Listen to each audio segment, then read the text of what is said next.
नमस्कार। आप सबका मेरा यूट्यूब चैनल पामिस्ट्री हीलर में स्वागत है। आज टीचिंग पामिस्ट्री के अंदर हम ये जानने की कोशिश करेंगे जो उंगलियों के पोर पर कुछ खड़ी लाइनें और आड़ी लाइनें बनती हैं, उसका मतलब क्या होता है और उसको राशि के हिसाब से कैसे देखते हैं, ये भी जानने की कोशिश करेंगे। देखो, पामिस्ट्री है, पामिस्ट्री में सब कुछ होता है, लेकिन हम लोगों को मालूम नहीं होता उन चीज़ों का, वो बात अलग है। लेकिन वो कहते हैं ना कि कबूतर अगर बिल्ली के सामने आंखें बंद कर ले तो इसका मतलब ये नहीं है कि बिल्ली उसे कुछ कहेगी नहीं। तो वो हमारा अज्ञानता है कि अगर हम उसे चीज़ को नहीं समझ पाते। देखो, जैसे 12 राशियां होती हैं ना, 12 राशियां होती हैं, तो वो रिप्रेजेंट किस किस चीज़ को करती है, अलग अलग चीज़। जैसे सबसे पहली एरिज होती है, मेष राशि होती है, ठीक है। उंगलियों में कहाँ पाई जाती है, उंगलियों में कहाँ पाई जाती है, उसको कैसे देखा जाता है। देखो, ये जो पहला पोर है ना, पहला पोर, ये एरिस का होता है, ये मेष राशि का होता है। ये समझ आ गई। जैसे हम सबको पता है कि 22 मार्च से लेकर 22 मार्च से लेकर आपकी 22 अप्रैल तक ये राशि चलती है। इस तारीख में कोई भी पैदा होता है तो हम कहते हैं कि भाई उसका जो जो उसकी राशि है वो एरिस है, ठीक है। अब इसका जो निशान होता है वो कैसा होता है, ये लगभग लगभग ऐसे होता है निशान इसका, ठीक है। ये पता है हमें। इसको इसका रूलिंग मतलब इसका रूलिंग प्लेनेट कौन सा होता है, इसका इस राशि का जो रूलिंग प्लेनेट कौन सा होता है वो होता है मंगल। यानी इस वाले पोर का पहले वाले पोर यानी एरिस का मंगल, ये वाला। अब मंगल को अगर मार्स को रिप्रेजेंट करते हैं तो मंगल क्या बताता है, मंगल बताता है आइडेंटिटी को। मैं कौन हूँ, मैं ऐसे व्यक्तियों के नेचर क्या होता है, मैं कौन हूँ, अपने आप को खोजने की का प्रयत्न करते हैं। मैं किस लिए आया हूँ, मेरा मकसद क्या है, मेरे को अपनी लाइफ में अचीवमेंट्स लेनी है, ठीक है। कॉन्फिडेंस को बताता है, विल पावर को बताता है, ठीक है। और अपनी स्वतंत्रता को बताता है, इंडिपेंडेंट नेचर होता है। और उसके अलावा लाल रंग होता है ना मंगल का, तो लाल रंग खून को, आग को, गुस्से को। ऐसे लोग क्या करते हैं, उनका क्या होता है, इनके साथ लोग मिल जाएं तो ये लोगों को बनाते भी हैं, और इनके साथ अगर कुछ भी कोई गलत करता है ये नष्ट भी करते हैं।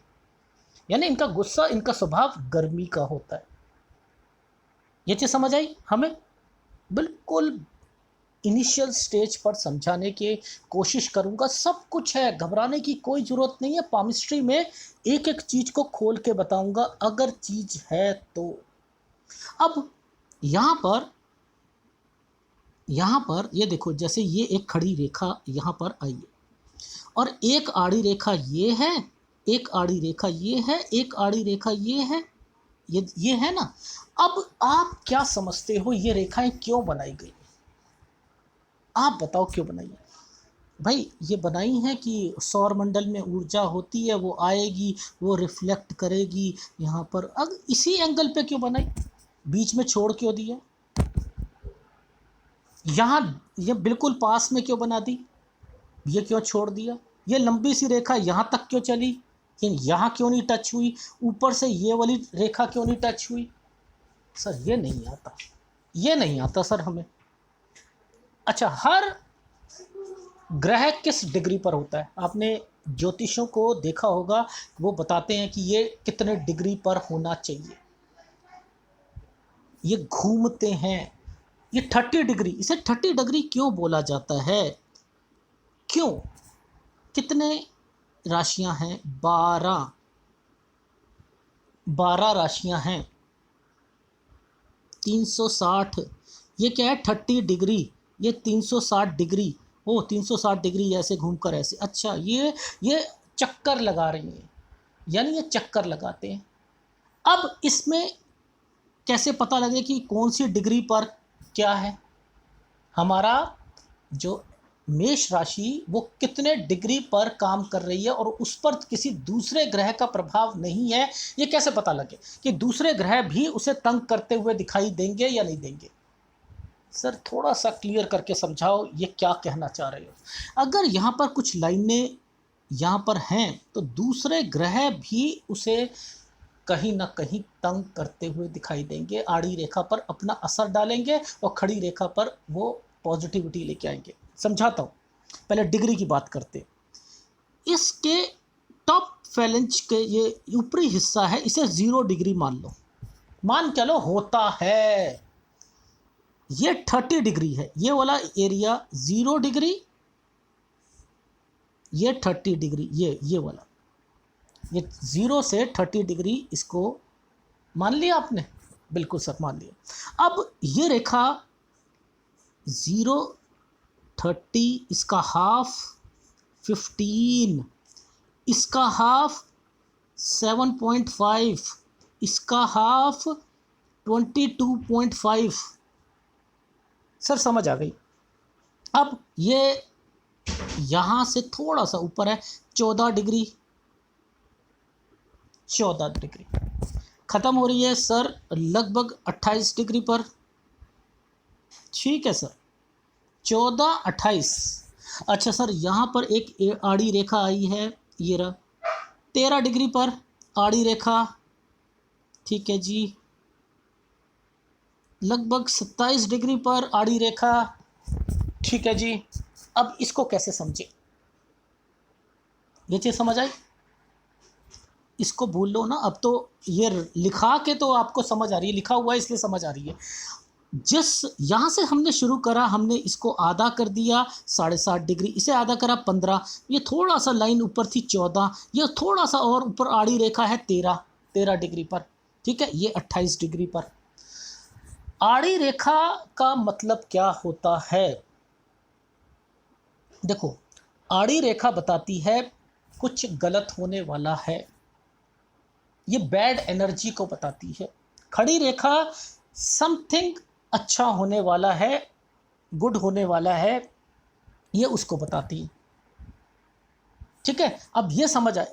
अब इसको पकड़े कैसे कि कब अच्छा होने वाला है और कब बुरा होने वाला है, ये कैसे पकड़े? ये कौन सी रेखा है? 13 डिग्री पर आड़ी रेखा है, गलत होने वाला है 13। तो ये क्या करेगी, हर 13 तारीख को, हर महीने की 13 तारीख को कितना डिस्टेंस आया? 13 से 14 में अच्छा हो रहा है ना। अगर ये रेखा यहाँ नहीं होती, ये यहाँ नहीं होती मान के चलो, तो कब ये रेखा यहाँ पर होती? ये 27 वाली आड़ी रेखा नहीं होती, मान के चलो ये वाली रेखा ऐसी है, एक 13 पर है और एक यहाँ पर है। ठीक है, अब ये लगभग आप मान के चलो 21 पर है। ठीक है, तो अब ये क्या इंडिकेट कर रही है?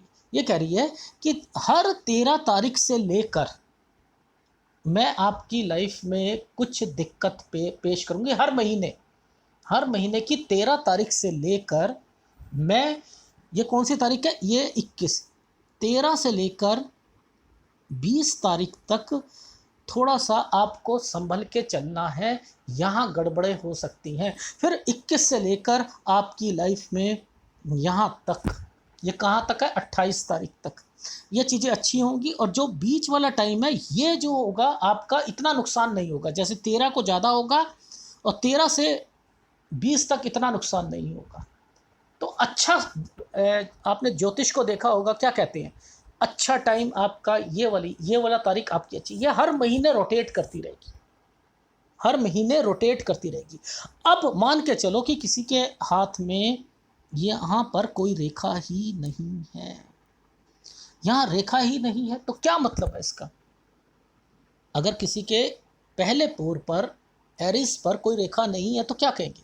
तो ये कहेंगे कि दूसरे ग्रहों का इस राशि पर बिल्कुल लिटिल, अगर इन्फ्लुएंस कहूँ ना, छोटा सा भी एक नुकसान नहीं पहुँचा सकते, बहुत मामूली सा होगा अगर कोई एक हल्की सी रेखा होगी तो।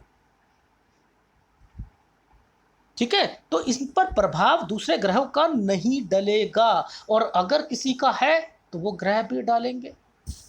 अब ऐसे ही पकड़ते हैं, क्योंकि मैंने इस पे एक वीडियो बनाया है कि आप इन्हें देखकर आप कौन सा साल आपका अच्छा है वो भी पता कर सकते हैं कि आपका पहला साल अच्छा गया है जब 1 साल के थे, 2 साल के थे, 3 साल के। उँगलियों को देखकर कैसे पता लगता है कि कौन-कौन से साल आपके अच्छे जाएँगे। उसमें से सालों से फिर आप महीनों से, हफ्ते से इस तरीके से पामिस्ट होते हैं ना, ये बातों को पकड़ सकते हैं कि एक-एक हफ्ते में आगे क्या होने वाला है, ये रेखाएँ बताती हैं, हमें इतना का ज्ञान नहीं है।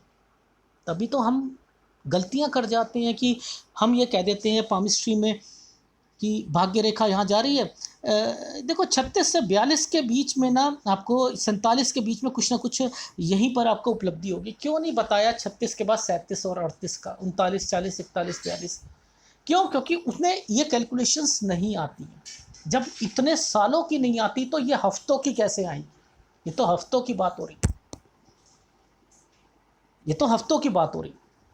देखो, अब समझो, जैसे चंद्रमा होता है ना, वो पृथ्वी का जब चक्कर लगाता है, तो वैसे तो लगाता है 27 दिन लगभग 3-2 डेज़ में, तो आप इसे क्या कहते हो? सवा 27 दिन के अंदर-अंदर वो एक कंप्लीट कर लेता है एक चक्कर। तो ऐसे ही हर रोटेशन पे जब ग्रह चलते हैं ना, तो वो क्या करते हैं, अपनी धुरी बनाते हैं।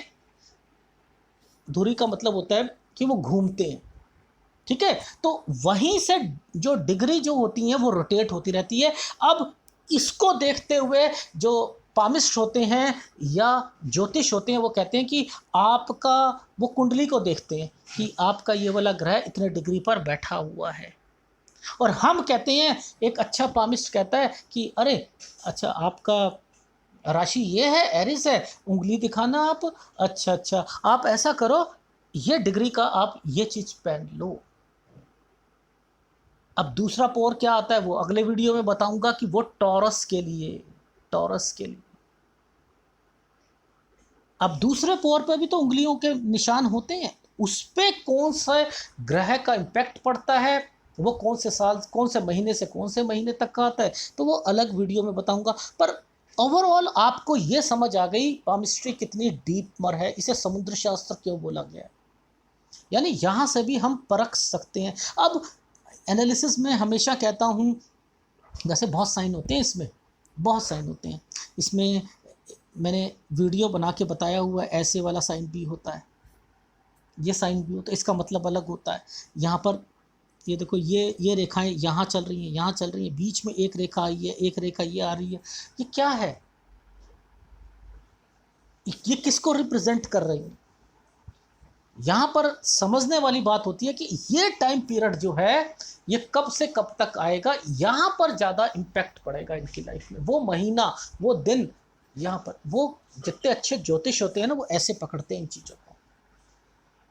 तो ओवरऑल समझाने की कोशिश करी है कि ऐसे पकड़ा जाता है चीज़ों को, कि एरिस को लिया, अब अगली बारी टॉरस के लेकर मैं आपको समझाऊंगा कि वो उस पर आड़ी रेखाएं किस तरीके से असर करती हैं। तो ये चीज़ समझ आ गई कि इतने डिग्री पर, 0 डिग्री से लेकर 30 डिग्री, हाफ 15 डिग्री, ये 7.5, 22.5, ठीक है। और इसके बाद से अगर खड़ी रेखा, यहाँ पर उसका टाइम पीरियड निकाल लो, जैसे ये 15 है तो यहाँ 17 कर दो, 17 डिग्री पर है, ठीक है। आड़ी रेखा यहाँ पर है तो ये कितने पे हो गया, 24 पे हो गया। 24 डिग्री पर कुछ नुकसान होगा, फिर इसको 24 डिग्री का मतलब 24 तारीख, 17 डिग्री का मतलब 17 तारीख, यानी 17 तारीख से लेकर 23 तारीख तक अच्छा होगा। 24वां जो डेट आएगी वो अच्छी नहीं निकलेगी आपकी लाइफ में। इस तरीके से हर महीने की रोटेशन पर आप उसको निकाल सकते हो, ठीक है। अगर वीडियो अच्छा लगे तो प्लीज़ लाइक कीजिएगा, कमेंट जरूर कीजिएगा। धन्यवाद।